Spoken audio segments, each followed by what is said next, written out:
Today's objective is area problems. So we're going to use quadratic equations to solve area problems. Some helpful hints. First, draw a picture.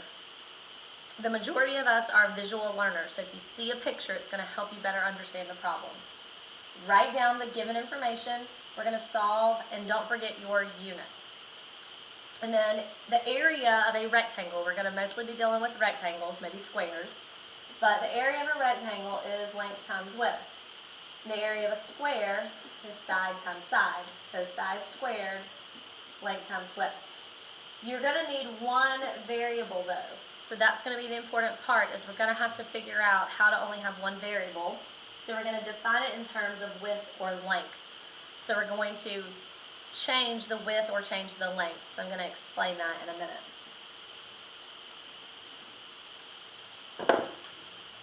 All right, example 1, copy this down. Steve is planting a garden that is 25 meters longer than its width. So that is important, 25 meters longer than its width. The garden will have an area of 7,500 meters squared. What are the dimensions going to be? So the dimensions mean the length and the width. So first let's draw a picture. A garden that is longer than its width. So we're going to have a rectangular garden.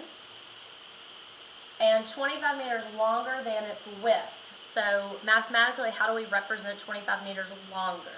So it's going to be plus.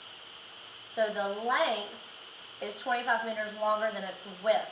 So that means it's the width plus 25. That's how you mathematically would represent 25 meters longer than its width.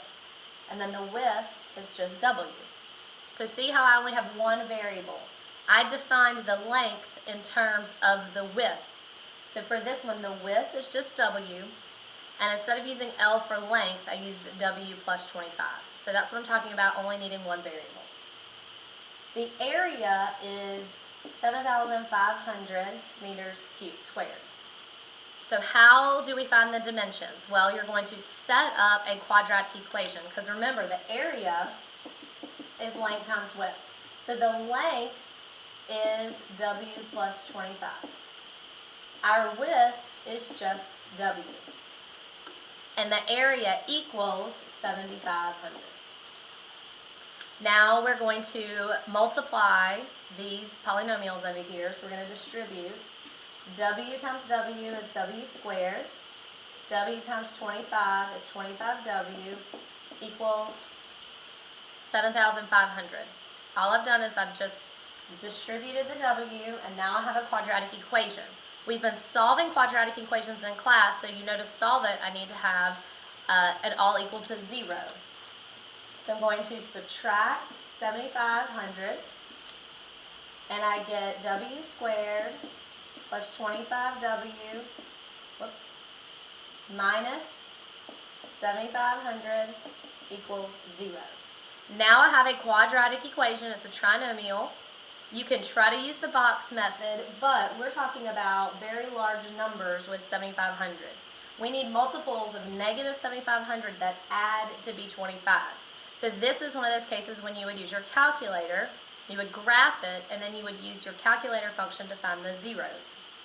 And so in this particular example, I know that my factors, or my parentheses, would be W plus 100, W minus 75.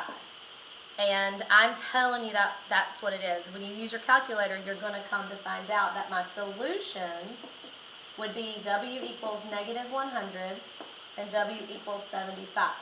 Now we have two solutions, but one of those doesn't make any sense. One of those cannot be the width of a rectangle. And hopefully you're seeing that negative 100 cannot be the width. So we can only use 75. That would be the width of our rectangle. So if the width is 75, then 75 plus 25 is 100. Then we could double check. 75 times 100 is 7,500 for the area. So again, when you get to this point, you would use your calculator to find the zeros, the solutions, and one of the solutions doesn't work because you can't have a negative width. So the answer would be 75 and 100 are the dimensions. All right, example 2, copy that down. Say it's hard. A flower bed is to be 3 meters longer than its width. The flower bed will have an area of 108 feet squared. Find the dimensions. So this one is very similar. We're going to draw a picture, and we see that it's 3 meters longer than its width. So it's going to be the width plus 3 and the width, very similar to the one we did before. The area is going to be 108 feet squared. So we're going to set up a quadratic equation using the length, w plus 3, times the width equals the area. I have to multiply to distribute this, and I get w squared plus 3w equals 108. And we learned when solving quadratics, they have to be set equal to 0. So I'm going to subtract 108 from both sides. I can't combine them because they're not like terms. So my quadratic equation is w squared plus 3w minus 108. Now 108 is not as big as 7,500. So if you wanted to do the box method and try to figure it out, you want factors that multiply to be 108 and they add to be 3. And so I know that it's going to be a positive 12 and a negative 9. So then you would put that into your box, and my parentheses would be w plus 12, w minus 9. When you solve, this is still in the equation. When you solve it, we get two answers. W equals negative 12 and W equals 9. Again, one of those doesn't work because we cannot have a negative width. So we know that this is the only solution that makes sense. So the width is 9 and the length would be 12. So the dimensions would be a 9 by 12 garden, and the area would be 108. All right, last example.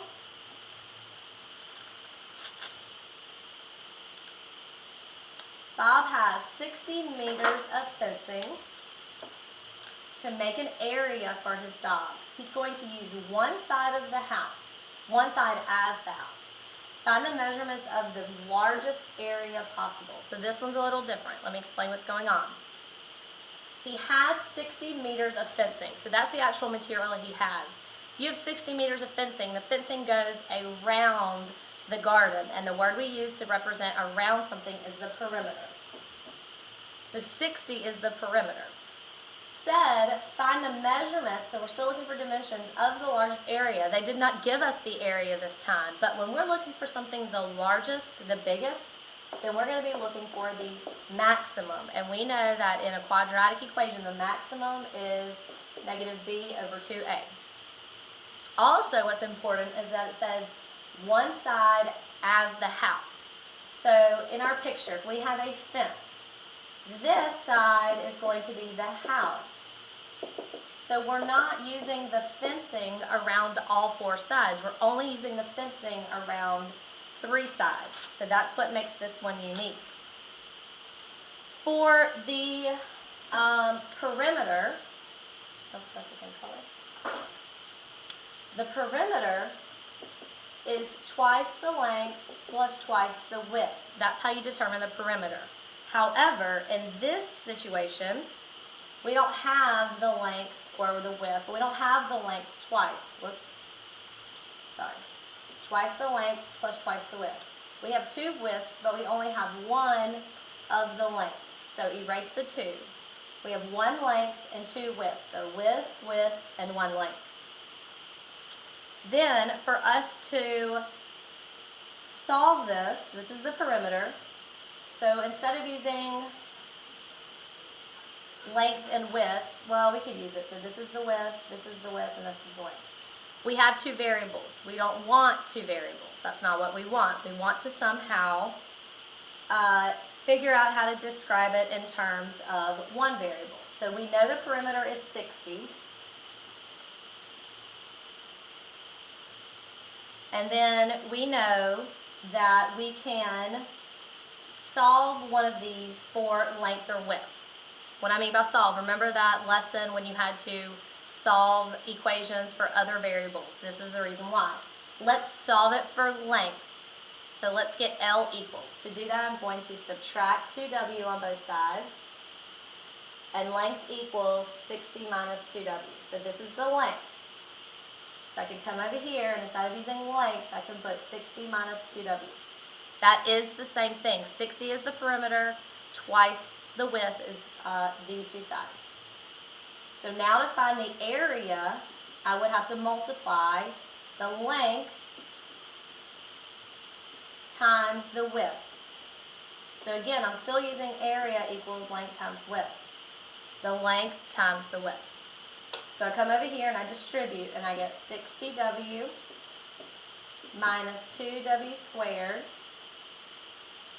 But it doesn't equal anything because, again, I didn't have my area. It doesn't give us an area. So here is my quadratic. Let's rewrite it in standard form. Negative 2W squared plus 60W. I want to find my maximum. So we come over here and we're going to do negative b over 2a. Negative b is negative 60 times 2a. A is negative 2. When I do that, I get negative 60 over negative 4, which is 15. That means the maximum, is my width maximum. So that would be the two widths. And then I would need to figure out how to find the length.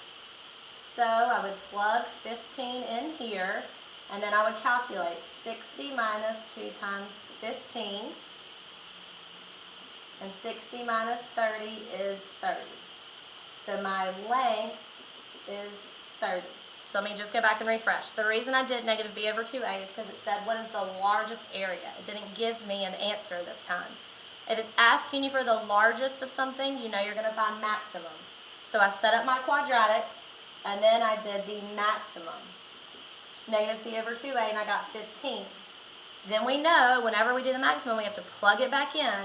So I plugged it back into my perimeter, and I know if these two sides are 15 each, my perimeter is 60. If I take a 15 away, I'm left with 45. If I take another 15 away, I'm left with 30. So 30 has to be my length. So to answer the final question, it says, what are the measurements? The measurements would be 15 by 30. I know that was long and confusing. We're going to practice more problems in class.